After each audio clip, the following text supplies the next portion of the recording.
Salut tout le monde, j'espère que vous allez bien les amis. On se retrouve aujourd'hui pour une nouvelle vidéo et c'est jour de match pour le Paris Saint-Germain. Deuxième rencontre amicale de cette pré-saison. On est maintenant à moins d'une semaine de la reprise de la Ligue 1, donc c'est quand même un match important aussi pour jauger un petit peu l'état de forme des joueurs, hein, puisque bon, il y en a certains qui ont repris depuis quelques jours, il y en a d'autres qui sont un peu plus en avance, donc voilà, c'est aussi un bel affrontement face à une belle équipe, hein, le RB Leipzig ce soir à 18 h, donc voilà, ça va nous permettre un petit peu de voir où en est le club au niveau de la préparation, le club, les joueurs évidemment, au niveau de la préparation à 6 jours maintenant de la reprise de la Ligue 1. Match ce soir à 18 h. Alors comme le match de mercredi, il est diffusé sur PSG TV, mais bon, il faut un abonnement. Il est diffusé aussi sur beIN Sport, donc si vous êtes abonné beIN, c'est peut-être plus simple hein, de suivre cette rencontre amicale. On enchaîne les amis et on félicite Achraf Hakimi et Arnaut Tenas. On avait parlé d'Hakimi hier évidemment avec cette belle médaille de bronze pour le Maroc et pour Hakimi. Et bien hier, Arnaut Tenas, le portier parisien, a remporté lui la médaille d'or en finale face à l'équipe de France dans un match à rebondissement, un match spectaculaire. L'Espagne est championne olympique de football masculin avec une victoire 5-3 à l'issue des prolongations avec des arrêts assez importants. Alors il est peut-être fautif sur le premier but espagnol, Arnaut Tenas, mais par la suite il y a eu des arrêts importants au cours de cette rencontre pour le jeune portier espagnol. Félicitations à lui, champion à la maison puisque cette finale hier se jouait du côté du Parc des Princes. Bon, c'est bien pour Arnaut Tenas, après c'est malheureux évidemment pour l'équipe de France qui échoue donc en finale avec une médaille d'argent. C'est un très beau parcours pour les hommes de Thierry Henry, mais on attendait et on espérait tous la médaille d'or. On continue les amis avec l'officialisation qui est tombée hier, donc un dossier qui s'est réglé en l'espace d'à peine une semaine, puisque les premières informations qui faisaient état d'un intérêt du PSG pour le défenseur équatorien William Pacho, et bien ça date du début de semaine. Et bien hier, officialisation, le PSG annonce l'arrivée du défenseur équatorien de 22 ans qui portera le numéro 51 et qui d'ailleurs devient le premier joueur équatorien de l'histoire du Paris Saint-Germain. C'est une arrivée d'un joueur qui vient renforcer le secteur défensif où voilà, il y a quand même beaucoup de questionnements hein, du côté du Paris Saint-Germain dans le secteur défensif. On n'a pas forcément de certitude hein, dans le secteur défensif vis-à-vis de certains joueurs comme par exemple Milan Skriniar, comme le retour de Kimpembe. Voilà, il y a quand même des points d'interrogation et Pacho, lui, vient encore renforcer ce secteur défensif. On regarde les petites photos, donc la présentation officielle hier et puis évidemment la traditionnelle visite médicale pour le défenseur équatorien. Tout sourire hier pour son arrivée du côté du PSG. On rappelle, il arrive en provenance de la Bundesliga et de l'Eintracht Francfort, comme par exemple Kolo Muani la saison passée. On a quelques petites déclarations de Pacho sur son arrivée à Paris. Déjà, le Parc des Princes, il nous dit c'est complètement fou. Je ne le connais que de ce que j'ai pu voir à la télévision. J'ai toujours rêvé d'y venir et pouvoir fouler cette pelouse en tant que joueur du Paris Saint-Germain. Il n'y a rien de mieux. Autre déclat de Pacho qui nous dit le projet est très ambitieux. La manière de travailler, l'entraîneur, tout me plaît. Je suis sûr et je vais prendre beaucoup de plaisir ici. Le projet est ambitieux. Quand le club m'a contacté, je n'ai pas hésité. J'ai la conviction qu'en venant ici, je vais grandir en tant que personne et en tant que joueur. Je donnerai tout pour le Paris Saint-Germain. Alors, on connaît très bien, les amis, la mentalité des joueurs sud-américains, peu importe le pays. Ce sont des guerriers qui, en général, ne trichent jamais. On peut peut-être leur reprocher beaucoup de choses, hein, mais en tout cas, ça, s'il y a bien quelque chose qu'on ne peut pas reprocher à des joueurs sud-américains, c'est la mentalité. Ils donnent tout ce qu'ils ont. Voilà, hein, ça, c'est une certitude. Après, voilà, on verra ce que ça donne sur le terrain. Pacho, évidemment, dans la tâche défensive, sur ses mouvements, ses habilités à sortir les ballons, mais en tout cas, ça, je pense qu'on est persuadé que la Grinta, il l'aura. Le premier joueur donc équatorien de l'histoire du Paris Saint-Germain, c'est évidemment une fierté pour lui. Il nous dit en Équateur, les gens aiment le foot, à fond, ils le vivent avec passion. Et ils sont très heureux de voir des joueurs équatoriens évoluer en Europe. Ils seront tous supporters du club à 100%.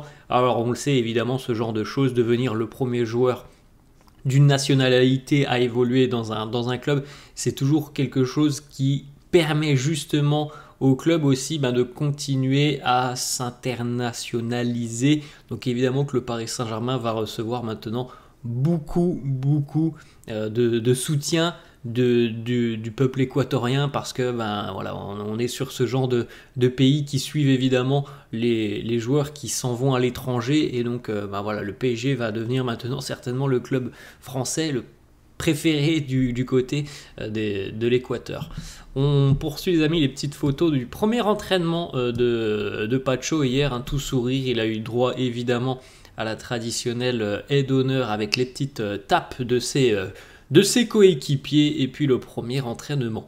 Bravo Fabian, mais regardez un petit peu cette photo. Hier, on avait le retour notamment de Fabian Ruiz, champion d'Europe avec l'Espagne.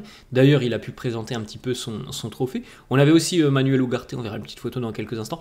Mais alors ça, les amis, c'était avant, on a vu cette photo avant l'annonce officielle de Pacho hier. Et si on regarde bien, juste derrière Fabian Ruiz, donc vous pouvez voir le visage de Pacho. Il se reconnaît assez facilement, notamment grâce à son très grand sourire. On voit à peine sa tête qui dépasse. Il est à gauche sur l'image de Fabian Ruiz. Et bien c'est Pacho qui était là. Et voilà, c'est un joli petit coup, on va dire, du community manager du Paris Saint-Germain, puisque l'arrivée du joueur n'avait pas été annoncée, que l'on voyait cette photo et donc que l'on voyait déjà Pacho être présent. On continue les amis avec le retour donc de Manuel Ugarte. Vous pouvez le voir sur cette photo, il est juste derrière João Neves. Alors on verra ce qui se passera sur le mois d'août avec Manuel Ugarte. Pas sûr qu'il soit encore présent du côté du Paris Saint-Germain dans 3 semaines maintenant. On rappelle qu'il y a Manchester United, mais bon, ça semble être un petit peu plus compliqué. La piste s'est un petit peu refroidie. Il y a d'autres clubs intéressés par le milieu de terrain uruguayen. La photo donc de Fabian Ruiz, photo où on le voit arriver, lui aussi a eu droit à une aide d'honneur de ses coéquipiers pour son titre de champion d'Europe avec l'Espagne. Il est même venu avec son petit trophée personnel. Et puis on retrouve un Fabian Ruiz avec les cheveux coupés. Voilà, il a tout rasé, Fabian Ruiz, pour son retour du côté de Paris. Bon, lui aussi fait partie des joueurs qui pourrait potentiellement être amené à quitter le club sur le mois d'août, mais franchement moi j'y crois pas beaucoup. Je pense qu'il sera encore là, Fabian Ruiz, dans 3 semaines. Il y a quelques rumeurs, mais je pense que c'est pas très fondé, les rumeurs d'un départ de Fabian Ruiz. On continue les amis avec la hiérarchie des gardiens de but. Elle sera établie en fonction des choix de Luis Enrique et de ses observations. Bon, rien de bien surprenant, évidemment. Oui, c'est normal, c'est l'entraîneur qui va choisir un petit peu qui sera dans les buts. Ça, ce n'est pas surprenant. Gigio Donnarumma commence la saison avec un avantage sur son concurrent Matvei Safonov en raison de son expérience au sein du club. Heureusement quand même que Donnarumma est quand même numéro 1 à l'heure actuelle, avec l'expérience qu'il a au sein du club et l'expérience au plus haut niveau. Matvei Safonov, bon, il arrive de Russie, c'est pas tout à fait la même expérience quand même que d'être portier de la sélection italienne, portier du Paris Saint-Germain, avoir déjà plus de 300 matchs en carrière. Voilà, c'est pas tout à fait pareil quand même. On continue avec 2 informations qui concernent justement le jeune portier russe Safonov. L'équipe qui nous annonce que lors de sa signature, les dirigeants parisiens lui ont expliqué qu'il aurait sa chance en tant que numéro 1. Eh bien, on suivra tout ça. Les prestations de Safonov feront qu'il pourra peut-être bouleverser cette hiérarchie. Il n'y a rien d'autre à dire. Il va falloir qu'il travaille, qu'il se montre, qu'il prouve, peut-être pour bousculer un petit peu cette hiérarchie. Safonov qui avait annoncé à un journaliste russe: « On ne m'a pas dit que j'étais le numéro 2. Je viens à Paris pour jouer. Même s'ils me disaient que je serais numéro 2, je ne les écouterai pas. Je veux donner le meilleur de moi-même, je ne veux pas être un remplaçant. » Voilà. Je pense qu'on est dans cette optique. Safonov va devoir se montrer, prouver qu'il peut bousculer cette hiérarchie, mais on va pas se mentir, à l'heure actuelle, c'est lui le numéro 2. On verra d'ailleurs aussi, lorsqu'Arnaud Tenas va revenir, on verra comment évolue cette concurrence entre Tenas et Safonov. Petite photo, encore une fois, de l'entraînement hier, Warren Zahir, Emri, Nuno Mendes que l'on retrouve sur cette photo, João Neves aussi présent. Des informations mercato, les amis. Premièrement, le Beşiktaş en Turquie qui a fait une offre officielle de prêt pour Şerendur. Si le joueur décide d'aller en Turquie, alors le PSG acceptera cette offre. La décision du joueur est attendue. Au final, c'est à Ndour de décider de son avenir. Est-ce qu'il a envie d'aller en Turquie ou est-ce qu'il souhaite peut-être continuer à Paris ou alors peut-être aussi avoir une autre opportunité en Ligue 1. On sait qu'il y avait des clubs qui suivait attentivement sa situation.